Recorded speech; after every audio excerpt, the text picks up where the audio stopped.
إن الحمد لله نحمده ونستعينه ونستغفره ونتوب إليه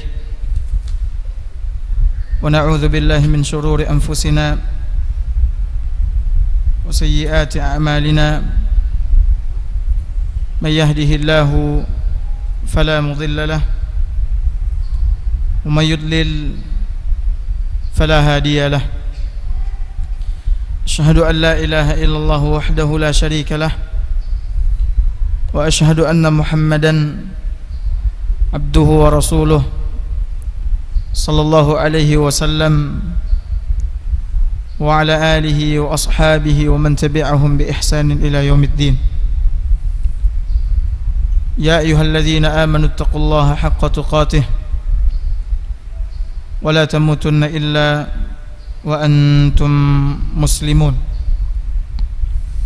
أما بعد فإن أصدق الحديث كلام الله وخير الهدي هدي محمد صلى الله عليه وسلم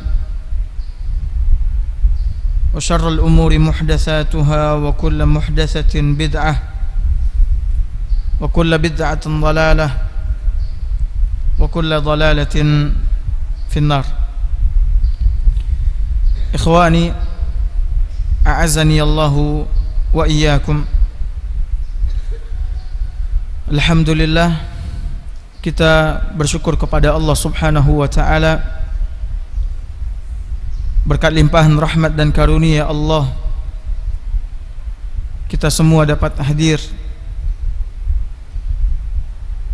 di masjid yang kita cintai ini dalam rangka menuntut ilmu agama.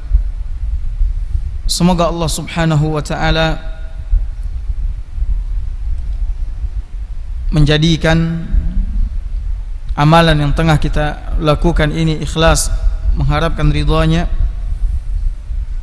dan semoga Allah Subhanahu wa taala memberikan tambahan ilmu yang bermanfaat kepada kita semua, dan semoga Allah Subhanahu wa taala memberikan taufik kepada kita untuk mengamalkan ilmu yang kita pelajari. Sore ini kita akan membahas hadis Nabi SAW yang mulia, yang diriwayatkan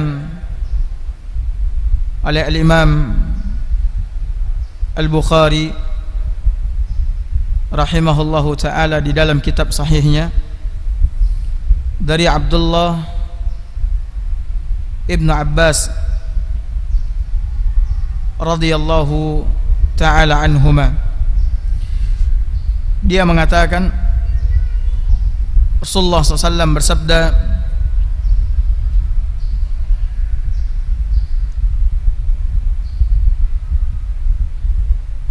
ni'matani maghbunun fihima katsirun minan nasi as-sihhatu wal farah. Kata Nabi sallallahu alaihi wasallam, ada dua nikmat maghbunun fihima katsirun minan nas. Ada dua nikmat yang kebanyakan manusia tertipu dengannya. Ada dua nikmat yang kebanyakan manusia tertipu dengannya atau lalai dari mensyukurinya atau tidak mempergunakannya dengan sebaik-baiknya. Apa dua nikmat yang Nabi SAW katakan kebanyakan manusia tertipu dengannya, tidak mempergunakannya dengan baik, tidak mensyukurinya? yaitu as-sihhatu wal faragh, kesehatan dan waktu luang. Kesehatan dan waktu luang. Ikhwani, a'azani Allah wa iyyakum. Di dalam hadis yang mulia ini, Nabi sallallahu alaihi wasallam mengingatkan kepada kita seluruhnya akan pentingnya dua nikmat ini, sekaligus bahayanya nikmat ini. Sehingga Nabi SAW katakan di dalam hadisnya ini, kebanyakan manusia tertipu olehnya. Artinya sedikit orang yang gak tertipu. Nabi katakan kebanyakan manusia tidak menggunakannya dengan baik. Artinya kebanyakan orang menggunakan dua nikmat ini dalam keburukan. Dan banyak orang yang lalai dengan dua nikmat ini, sehingga tidak dia syukuri dengan baik kepada Allah, tidak dia gunakan dengan baik, yaitu nikmat sehat dan nikmat waktu luang. Nikmat sehat dan nikmat waktu luang.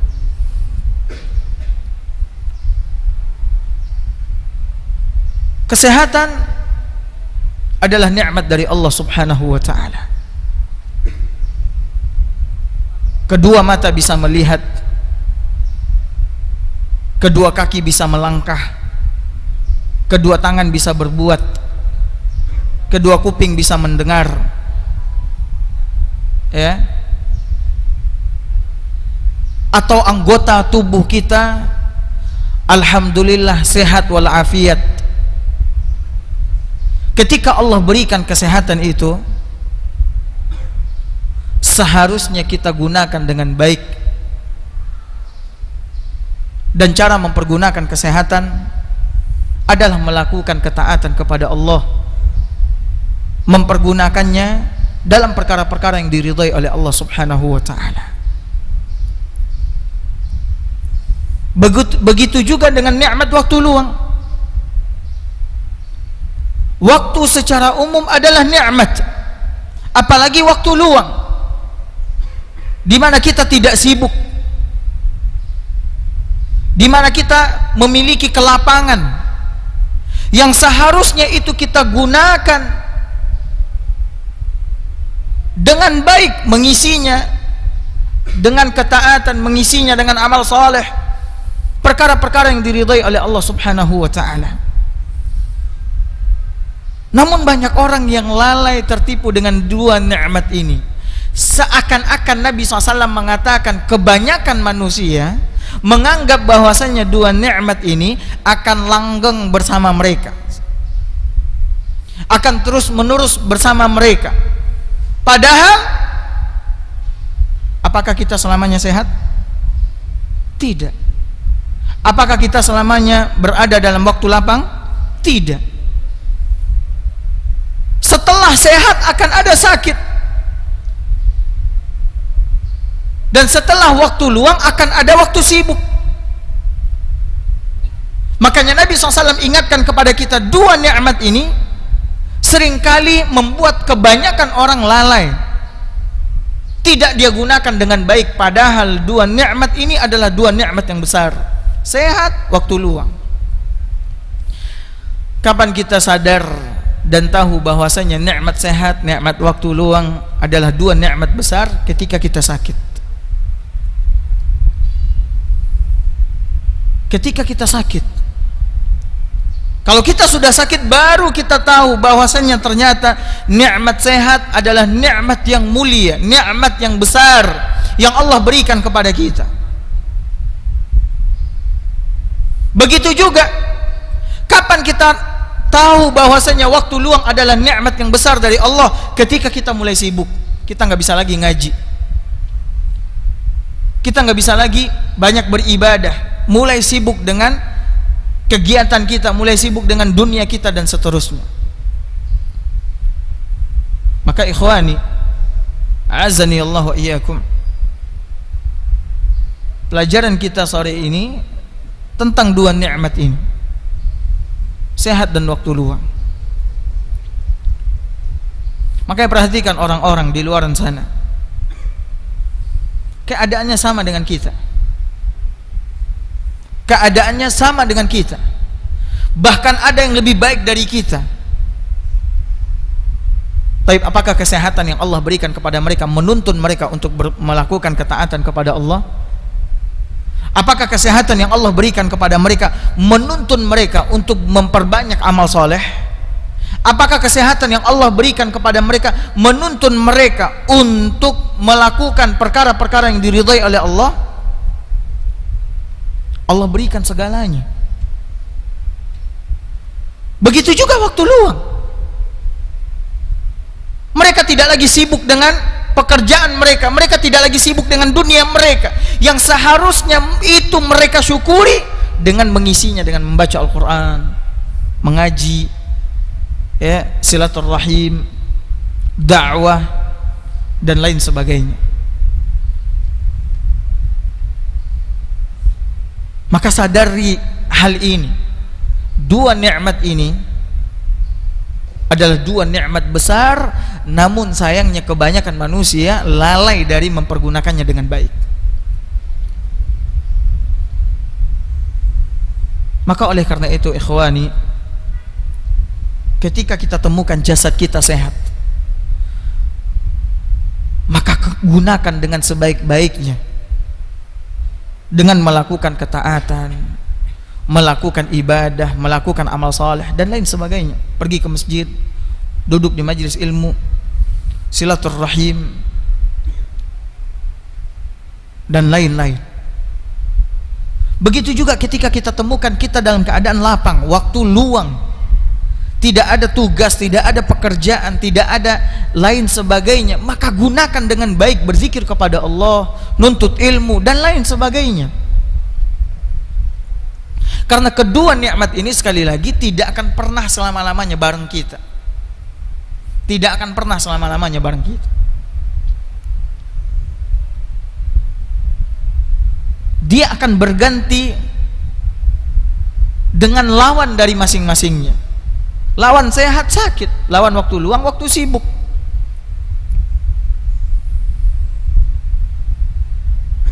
Makanya tidak ada hal yang paling disesali oleh orang yang menyia-nyiakan ini ketika mereka sudah sakit dan ketika mereka sudah sibuk. Udah sakit baru kepikiran mau kemana? Ke masjid. Udah sakit baru kepikiran mau nuntut ilmu. Udah sakit baru kepikiran mau belajar Al-Quran. Udah sakit mau berpikir untuk menyambung silaturahim. Udah sakit baru mau ini, udah sakit baru mau ini. Begitu juga ketika dia udah mulai sibuk sama tugas, pekerjaan, kewajiban, yang lain dan sebagainya, baru kepingin belajar Al-Quran, baru kepingin nuntut ilmu, baru kepingin ini, baru kepingin itu dan seterusnya.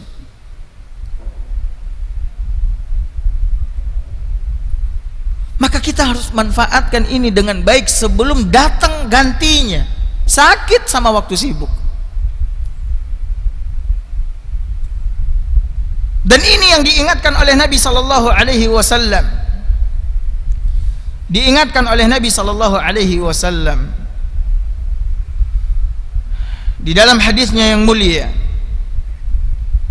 Kata Nabi sallallahu alaihi wasallam, "Igtanim khamsan qabla khamsin." Manfaatkan 5 hal sebelum datang 5 hal. Manfaatkan 5 hal sebelum datang 5 hal. Artinya pergunakan 5 perkara ini sebelum datang 5 perkara. Yang pertama kata Nabi SAW, syababaka qabla haramik. Masa mudamu sebelum datang waktu tua. Masa mudamu sebelum datang masa tua. Masa muda sebelum datang masa tua. Kapan seseorang dikatakan muda? Ketika dia balik sampai menginjak usia 40 tahun.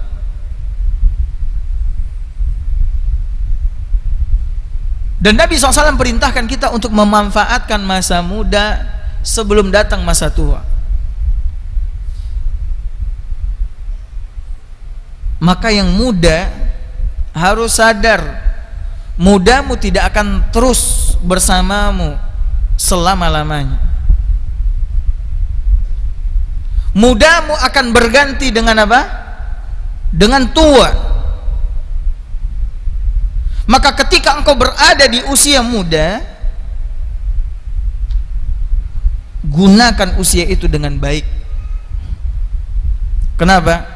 Karena usia muda, ikhwani, adalah usia yang paling baik dari seluruh usia manusia. Masa muda adalah masa keemasan. Masa muda adalah masa kesempurnaan. Allah sudah sempurnakan tubuh kita. Allah sudah sempurnakan akal kita. Allah berikan kesehatan yang prima kepada kita. Allah berikan jasad yang tegap, kesehatan yang baik kepada kita ketika kita berada di usia muda. Namun sayangnya ini semua tidak bertahan lama. Sampai usia 40. Beranjak dari usia 40 ke atas, kita pindah ke masa tua. Maka beruntung anak-anak muda yang tahu dengan masa keemasannya ini, sehingga dia gunakan pergi ke masjid, puasa Senin Kamis, baca Al-Quran, dakwah, qiyamul lail, berbakti sama orang tua, dan seterusnya. Karena dia tahu, ini anak muda nggak selamanya muda. Anak akan masuk ke fase lemah, serba kurang, yaitu fase tua. Beruntung anak muda yang gemar ke masjid, beruntung anak muda yang suka nuntut ilmu, beruntung anak muda yang suka puasa Senin Kamis dan seterusnya. Karena masa mudanya ini akan memberikan manfaat buat dia nanti ketika dia tua. Ketika dia tua akan memberikan manfaat.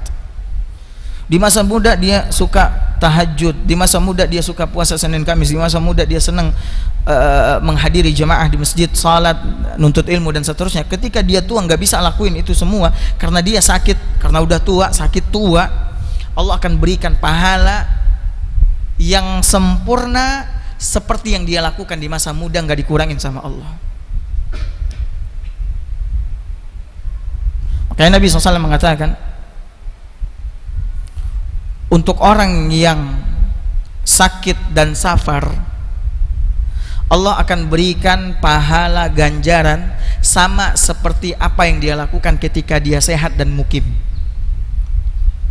Contoh, kita gemar ke masjid, suatu kali sakit, nggak bisa sholat ke masjid, sholat di rumah. Sholatnya kita di rumah sama pahalanya dengan sholat kita di mana? Di masjid. Maka orang-orang tua yang di masa mudanya gemar beribadah, itu akan menjadi pasif income buat dia. Dia nggak bisa lagi beramal karena udah tua, sakit, lemah dan seterusnya. Tapi di masa muda dia udah isi dengan kebaikan, dengan ibadah, dengan ketaatan kepada Allah Azza wa Jalla. Sehingga yang dia lakukan di masa muda ini bermanfaat waktu dia tua, ketika dia nggak bisa berbuat apa-apa di masa tua. Ini yang Nabi SAW katakan, manfaatkan masa mudamu sebelum datang masa tua. Saya, antum seluruhnya, kalau umur panjang kita akan menginjak usia tua. Dan jangan dikira ketika kita tua kita masih bisa melangkah dengan ringan ke masjid, berjalan dengan mudah, ya. Kemudian duduk seperti ini, kemudian tahan berpuasa Senin Kamis, tahan menuntut ilmu, menghafal dan seterusnya, tahan bangun malam. Jangan kira di masa tua akan bisa melakukan hal itu, karena kita udah tua. Makanya orang tua kalau ditanya kepada mereka apa sih yang paling mereka impi-impikan, mereka akan katakan, yang kami impi-impikan adalah kembali ke masa muda, karena di masa muda kami bisa berbuat apa saja. Maka sungguh rugi anak-anak muda yang nggak tahu keutamaan masa muda sehingga dia habiskan di jalan, dia habiskan untuk berpacaran, dia habiskan untuk huru hara, seakan-akan dia akan terus muda, padahal enggak. Masa muda ini akan berganti dengan masa tua. Kemudian yang kedua kata Nabi SAW, wasihhata qabla saqamik, sehatmu sebelum datang sakitmu. Manfaatkan sehatmu sebelum datang sakitmu. Ya akhi, ketika sehat kita bisa datang ke masjid. Ketika sehat kita bisa berpuasa Senin Kamis.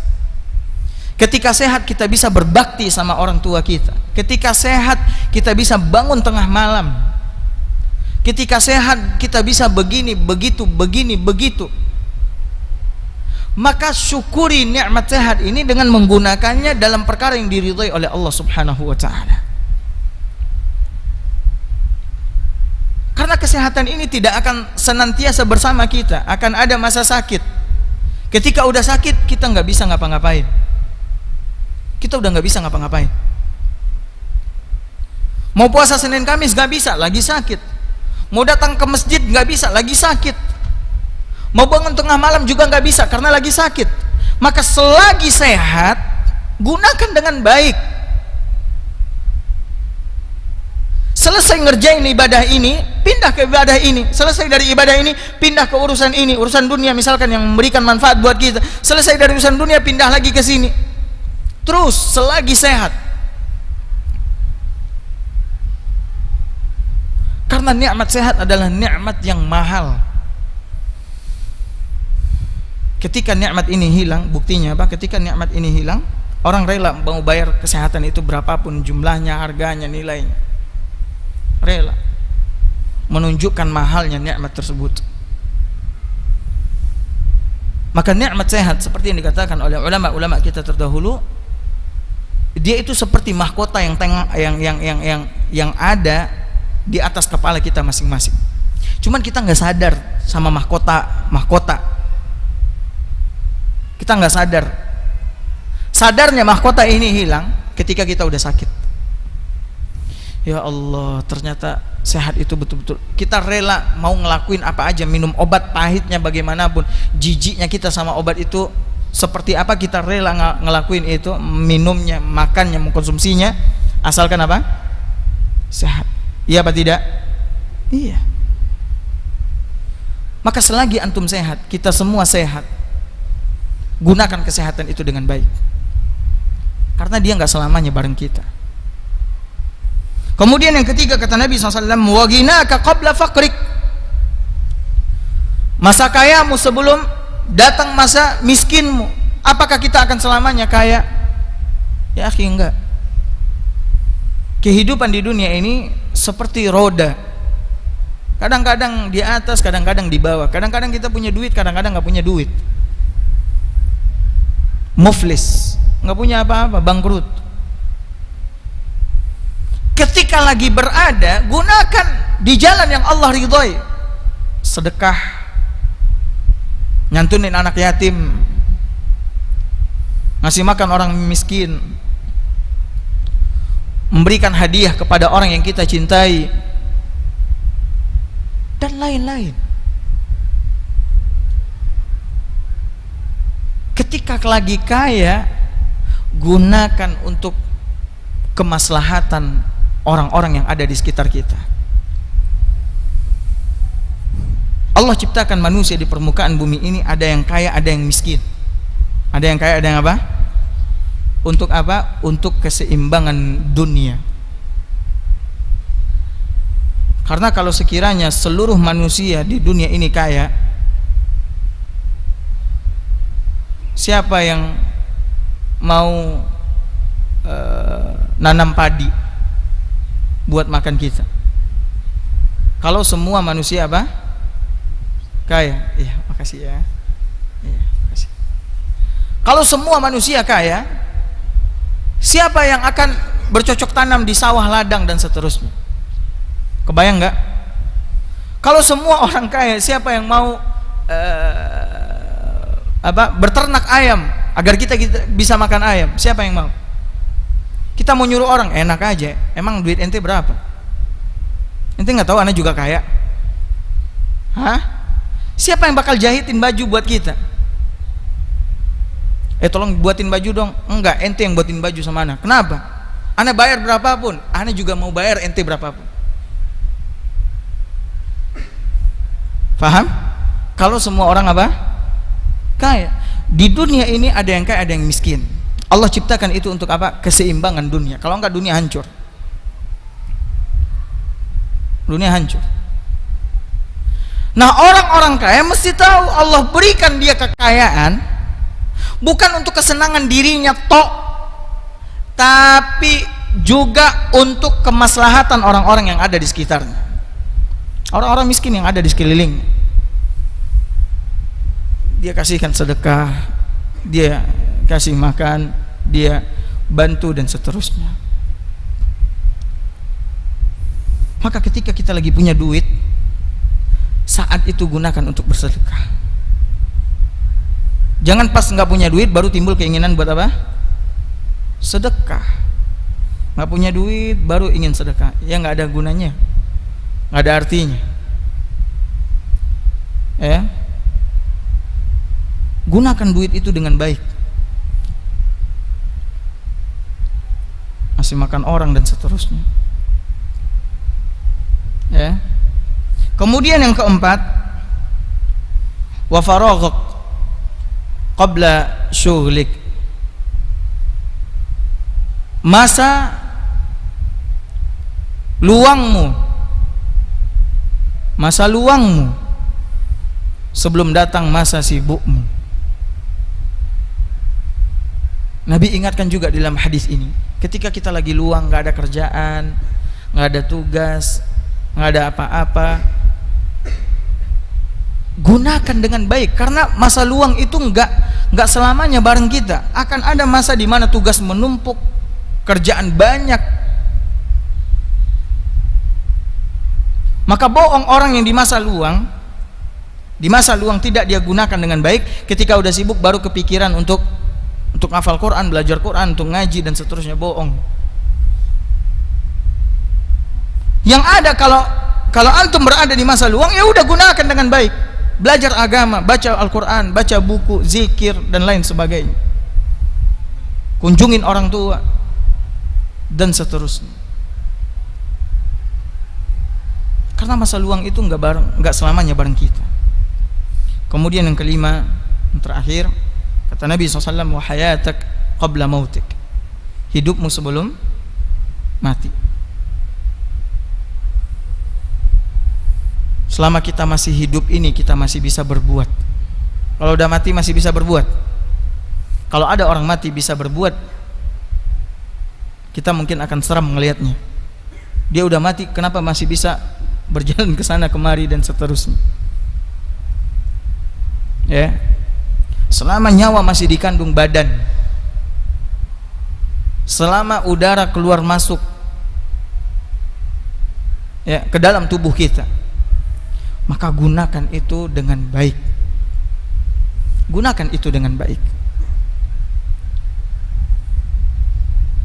Salat, sedekah, berbakti, ya, baca Al-Quran, nuntut ilmu, puasa, lain sebagainya, gunakan dengan baik.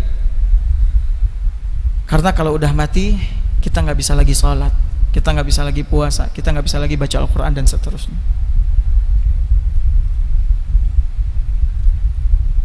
Makanya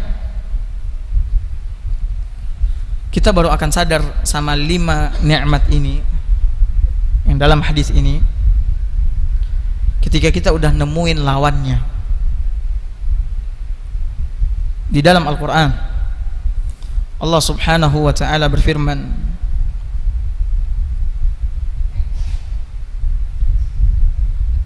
dalam surat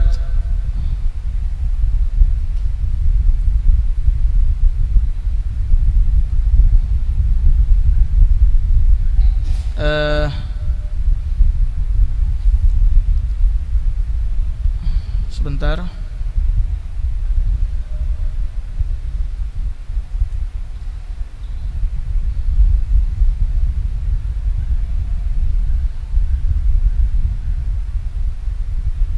dalam surat As-Sajdah ayat 12, ketika orang-orang yang suka berbuat dosa ya, bukan orang-orang saleh, orang-orang yang suka berbuat dosa, ketika malaikat-malaikat Allah Subhanahu wa taala sudah berdiri di atas kepala mereka untuk mencabut nyawa mereka, baru mereka mengatakan, farji'na na'mal salihan, kembalikan kami, kata dia, jangan cabut dulu nyawa kami, kembalikan dulu kehidupan itu kepada kami. Untuk apa? Agar kami bisa mengerjakan amal saleh, agar kami bisa mengerjakan amal saleh.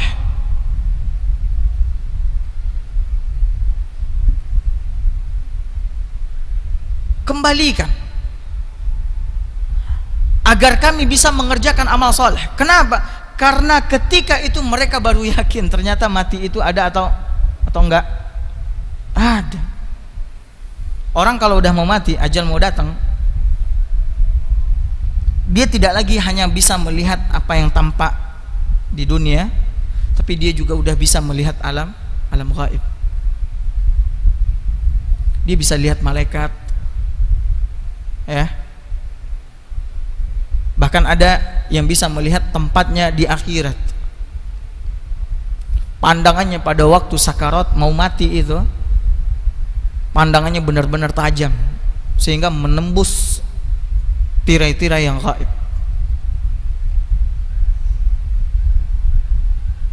Dia bilang, kembalikan kami. Semasa hidup gak dia gunakan dengan baik.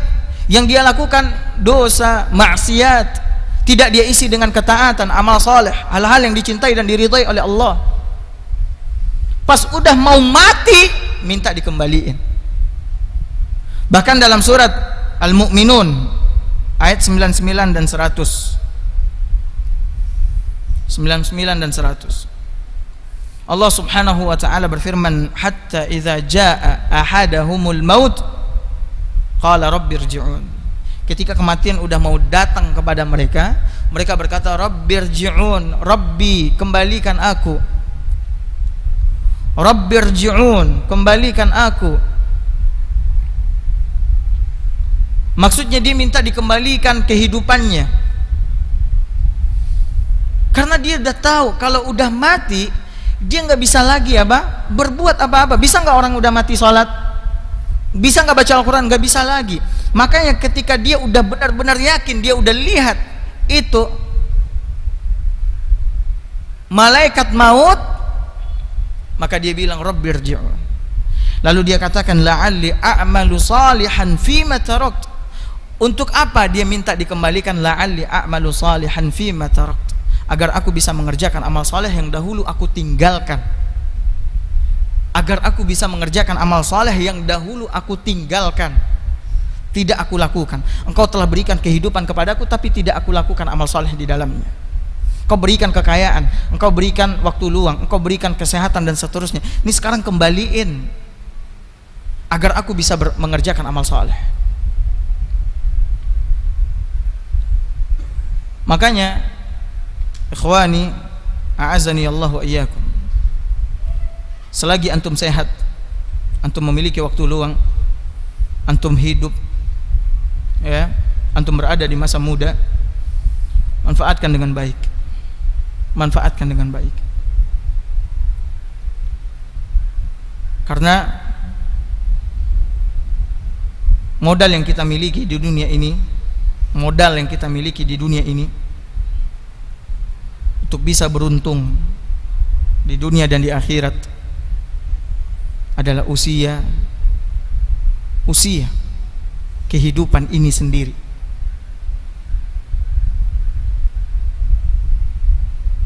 Maka selama antum masih hidup, banyak-banyak beramal.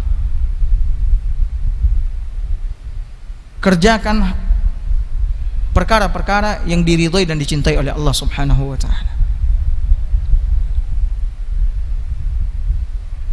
Karena kita nggak selamanya hidup di dunia. Dunia hanya tempat persinggahan sementara untuk kembali ke negeri akhirat yang ia merupakan kampung keabadian kita seluruhnya. Maka berusahalah untuk menjadi anak-anaknya akhirat. Jangan menjadi anak-anak dunia. Anak-anak akhirat bagaimana sifatnya? Dia betul-betul menjadikan dunia ini sebagai sarana untuk bercocok tanam amal soleh sebanyak-banyaknya, agar dia petik keuntungannya, hasilnya di akhirat. Adapun anak-anak dunia adalah anak-anak yang hanya memikirkan nafsu syahwat, kesenangan dunia, lupa sama kehidupan yang kedua, yaitu kehidupan akhirat. Maka ana tutup kajian kita sore ini dengan perkataan Ali bin Abi Thalib radhiyallahu taala anhu, di mana Ali mengatakan, sesungguhnya dunia ini berjalan mundur ke belakang dan akhirat berjalan maju ke depan.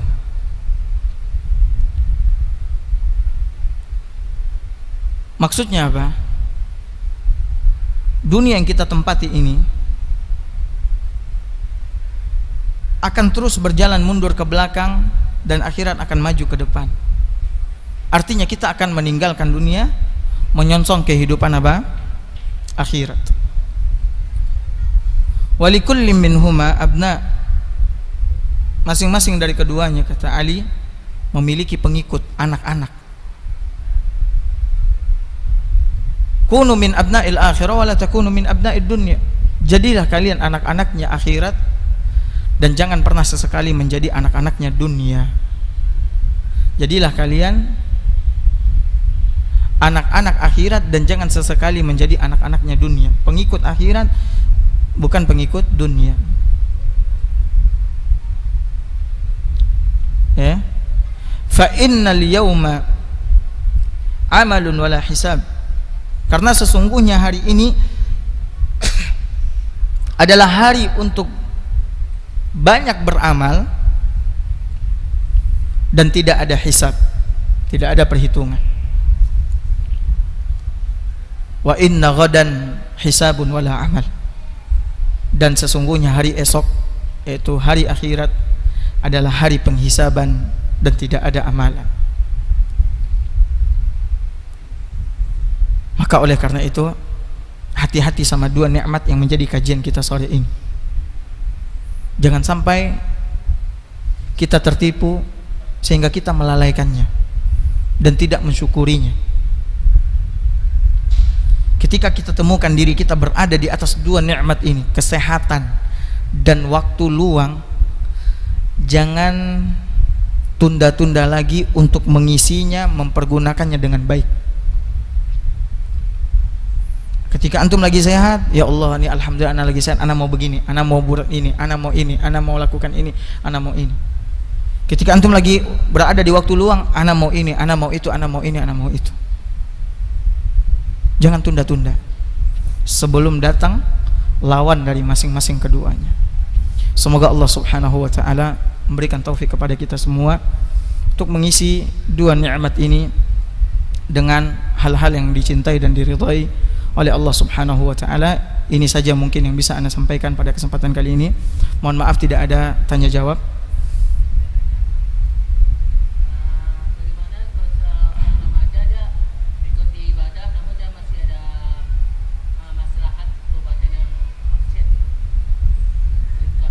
Dia beribadah menuntut agama, tapi dia masih ada pemaksiat itu, masih belum melakukan perbuatan amaliyah. Masih belum melakukan apa? Belum melakukan sunnah, belum melakukan perbuatan sunnah.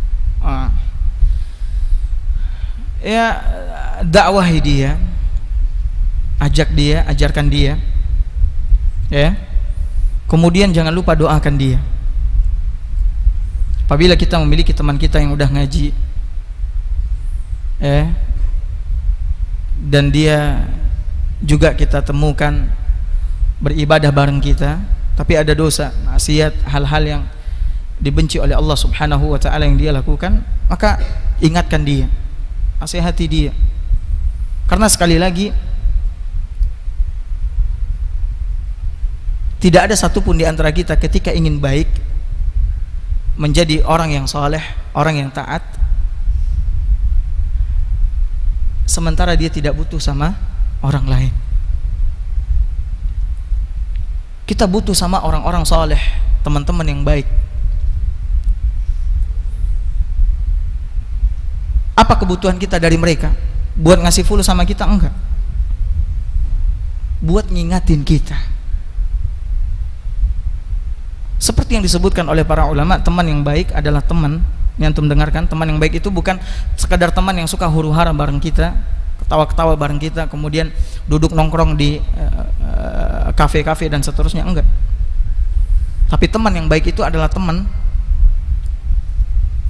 yang nasehatin kita ketika kita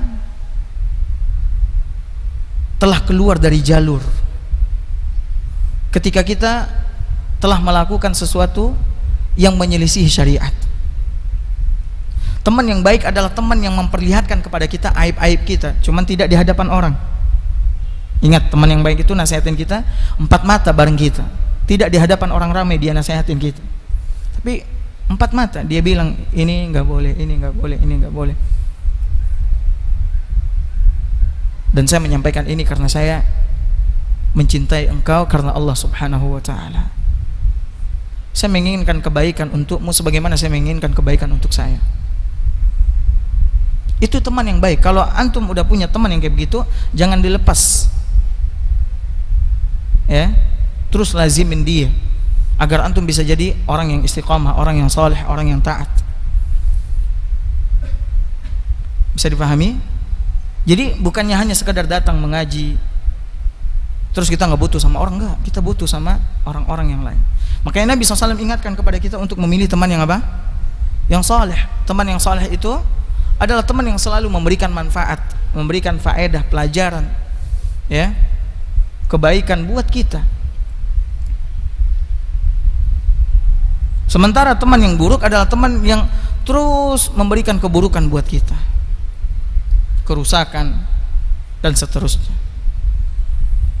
Jadi tugas kita apa?